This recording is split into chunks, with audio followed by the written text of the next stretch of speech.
তাহলে চিন্তা করে দেখেন, তারা কি ধনী ছিলেন না গরিব ছিলেন? ধনী ছিলেন। আমরা যখন রাসূলুল্লাহ সাল্লাল্লাহু আলাইহি ওয়াসাল্লামের জীবনী পড়ি, আমরা সবার আগে আয়েশা রাদিয়াল্লাহু আনহার একটা হাদিস পড়ি, যে আয়েশা রাদিয়াল্লাহু আনহার কাছে যখন খাবার নিয়ে যাওয়া হলো, খুব উত্তম মানের খাবার, তখন আয়েশা রাদিয়াল্লাহু আনহা কান্না করে ফেললেন। তখন তিনি বললেন, তখন তাকে জিজ্ঞেস করলো, আপনি কান্না করছেন কেন? তখন তিনি জবাবে বললেন যে রাসূলুল্লাহ সাল্লাল্লাহু আলাইহি ওয়াসাল্লাম তার পুরো জীবনে এরকম পেট পুরে রুটি খেতে পারেননি, তিনি কান্না করে ফেলতেন। তাহলে এই যে রাসূলুল্লাহ সাল্লাল্লাহু আলাইহি ওয়াসাল্লাম রুটি খেতে পারেননি পেট পুরে, এবং তিনি আয়েশা রাদিয়াল্লাহু আনহা থেকে এই হাদিসও আসছে, বুখারী মুসলিম হাদিস আসছে, যে 1 চাঁদ 2 চাঁদ 3 চাঁদ পার হয়ে যেত, মানে কি 2 মাস 3 মাস পার হয়ে যেত, অথচ রাসূলুল্লাহ সাল্লাল্লাহু আলাইহি বাড়িতে চুলায় আগুন জ্বলতো না। এগুলো সহিহ হাদিস। তাহলে এই যে বিষয়গুলো, এই হাদিসগুলো আবার কখনকার? খাদিজা রাদিয়াল্লাহু আনহা যদি এত ধনী হন, তিনি তার সমস্ত সম্পত্তি আল্লাহর রাস্তায় দান করে দিয়েছেন, তাহলে এই হাদিসগুলো আবার কখনকার? এই দুইয়ের মাঝে কিন্তু সমন্বয় করতে হবে, না হলে আমাদের মাঝে একটা ধারণা আছে, এবং কি সবার মাঝেই ধারণাটা যে রাসূলুল্লাহ সাল্লাল্লাহু আলাইহি ওয়াসাল্লাম গরিব ছিলেন, কিন্তু তিনি গরিব ছিলেন না, তিনি ব্যবসায়ী ছিলেন, এবং মক্কার সবচেয়ে ধনী মহিলার সম্পত্তি তত্ত্বাবধান করতেন, যাকে আল আমিন বলা হইতো, মানুষেরা তার কাছে আমানত রাখতো। তিনি কিভাবে গরিব হইতে পারেন? তিনি অবশ্যই ধনী ছিলেন। এখন আমরা দেখব যে সাহাবীরা, তার যে সাহাবী ছিলেন তারা কতটা ধনী ছিলেন। এই সব সাহাবীদের কাছে যদি তিনি চাইতেন যে আমাকে কিছু দাও, ওসমান গনি যার উদাহরণ, তাহলে তিনি কি রাসূলুল্লাহ সাল্লাল্লাহু আলাইহি ওয়াসাল্লামকে সোনা দিয়ে মুড়ে দিতে পারতেন না? কেমনে সোনা দিয়ে মুড়ে দিতে পারতেন? শোনেন, ওসমান রাদিয়াল্লাহু আনহু যখন মৃত্যুবরণ করেন, তার আগে ওসমান তো শহীদ করা হয়, তো তিনি মৃত্যুবরণ করার আগে তিনি জানতেছেন যে রাজনৈতিক পরিস্থিতি খারাপ, আমার সময় এগিয়ে আসতেছে, এবং রাসূলুল্লাহ সাল্লাল্লাহু আলাইহি ওয়াসাল্লাম সেটা বলেই দিয়ে গেছেন যে তিনি শহীদ হবেন। তখন তিনি তার সম্পত্তি হিসাব করে দেখলেন, তার মৃত্যুর পূর্বে তার সম্পত্তি ছিল 3 কোটি দিরহাম। চিন্তা করেন, 3 কোটি দিরহাম, যার বর্তমান বাজার মূল্য হচ্ছে 2,500 কোটি টাকা। সুবহানাল্লাহ।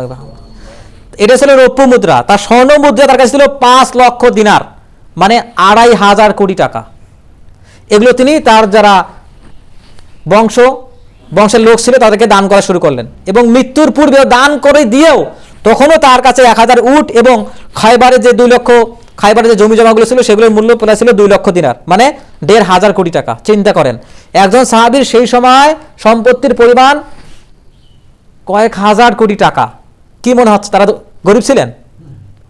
এবং আব্দুর রহমান ইবনে আউফ রাদিয়াল্লাহু আনহু, তিনি কোন এক সময় মদিনায় ঢুকতেছেন, ঢুকে যুদ্ধের ডামাডোল চলতেছে, রাসূলুল্লাহ সাল্লাল্লাহু আলাইহি ওয়াসাল্লাম কোন এক জিহাদে যাবেন, রাসূলুল্লাহ সাল্লাল্লাহু আলাইহি ওয়াসাল্লাম বলতেছেন যে দান করো।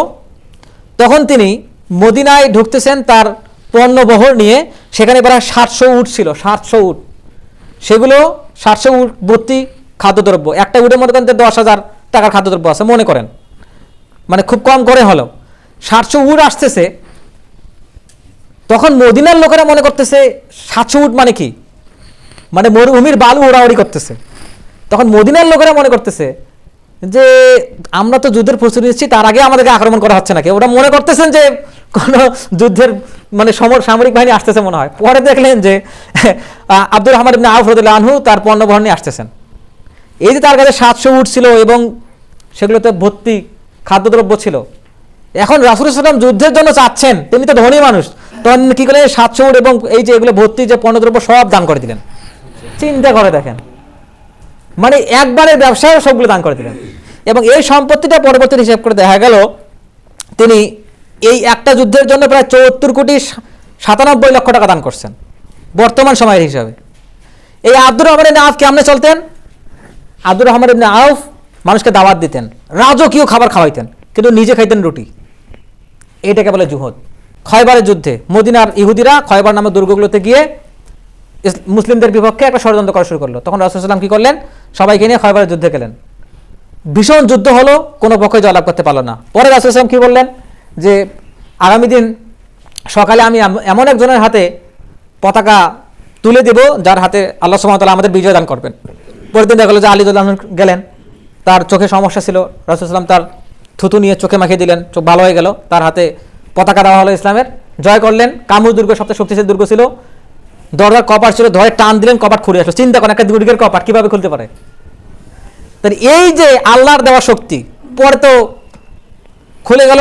এখন এই যে খায়বার যে দুর্গগুলো ছিল, এগুলো তৎকালীন ওই অঞ্চলে যত ইহুদি ছিল সেই ইহুদিদের মানে অর্থনীতির প্রাণ কেন্দ্র ছিল এই খায়বার দুর্গগুলো, অর্থনীতির প্রাণ কেন্দ্র। এই খায়বার দুর্গগুলো যখন জয় করা হয় তখন ইহুদিরা বলল, হে আল্লাহ রসুল, আপনি এই সম্পত্তিগুলো আমাদের কাছ থেকে নিয়ে না নেন, বরং আমাদেরকে দেন, আমরা এগুলোতে আবাদ করবো এবং আপনাদেরকে খাজনা দেবো, ট্যাক্স দেবো। তখন রাসূল ইসলাম বললেন, আচ্ছা ঠিক আছে। খায়বারের যে দুর্গগুলো ছিল সেই দুর্গের সম্পত্তির হিসাব করে দেখা গেছে যে তারা প্রতি সিজনে তারা 26 লক্ষ কেজি খেজুর উৎপাদন করত প্রতি মৌসুমে। সেইখান থেকে মুসলিমরা যত খায়বারের জমিগুলো ছিল সব খায়বারের জমিগুলো থেকে 50% ট্যাক্স দেওয়ার কথা রাসূল ইসলামের কাছে তারা সন্ধি করছে রাসূল ইসলামের সাথে। তার মানে 26 লক্ষ এই যে কেজি কিংবা মনের যে খেজুরগুলো আছে এই খেজুরগুলো ভাগ হবে কিনা, তার মানে 13 লক্ষ কেজি। এই 13 লক্ষ কেজি খেজুর যখন আসবে মদিনার কি কেউ না খায় থাকবে? আরো তারা 2টা খেজুর খাইতেন, তো যখন 13 লক্ষ কেজি খেজুর আসবে তখন কি তারা না খেয়ে থাকবেন? এই তখন খাদ্যের যে ব্যবস্থাটা এটা প্রায় নিশ্চিত হয়ে গেল। তখন মুসলিমরা খাদ্যের চিন্তা বাদ দিয়ে কিভাবে আরো ইসলামকে স্মরণ দেয় সেই চিন্তায় মগ্ন হয়ে গেলেন। এই জন্য কিতাবুল খারাজ মানে ইসলামের ইতিহাসে ইসলামের অর্থনীতি নিয়ে প্রথম যে বইটা তার নাম হচ্ছে কিতাবুল খারাজ। এই বইটা লিখছেন ইমাম আবু ইউসুফ রহিমাহুল্লাহ, যিনি ইমাম আবু হানিফা রহিমাহুল্লাহর প্রথম এবং প্রধান ছাত্র। তিনি কিতাবুল খারাজ লিখছেন। এই কিতাবুল খারাজে তিনি উল্লেখ করছেন যে এই খায়বারের দুর্গগুলো জয় করার পরে রাসূলুল্লাহ সাল্লাল্লাহু আলাইহি ওয়াসাল্লামের পরিবার এবং সাহাবীদের কোনো পরিবারকেই আর না খেয়ে থাকতে হয়নি। এই খায়বারের যুদ্ধের মাধ্যমে পরবর্তী যে আমরা যুদ্ধগুলো দেখলাম, তাবুক যুদ্ধ, মুতার যুদ্ধ, তারপর হচ্ছে ফাতহে মক্কা বিজয়, এই যুদ্ধগুলোর যে অর্থনৈতিক যে ভিত্তি সেটা নির্ধারণ করছে খায়বার যুদ্ধে যে আমরা ট্যাক্স পাইছি, যে খারাজটা আমরা পাইছি, যে ফাইটে আমরা পাইছি, সেই ফাই থেকে পরবর্তী যুদ্ধগুলোর মানে ভিত্তি নির্ধারণ হয়েছে এখান থেকে। তো এই হচ্ছে বিষয় যে তারা আসলে কতটা ধনী ছিলেন। তারা ধনী ছিলেন কিন্তু জুহুদ করতেন। মানে তাদের হৃদয়ে কি ছিল? হৃদয় ছিল আল্লাহ তাকওয়া, হৃদয় ছিল আল্লাহ, হাতে ছিল সম্পদ।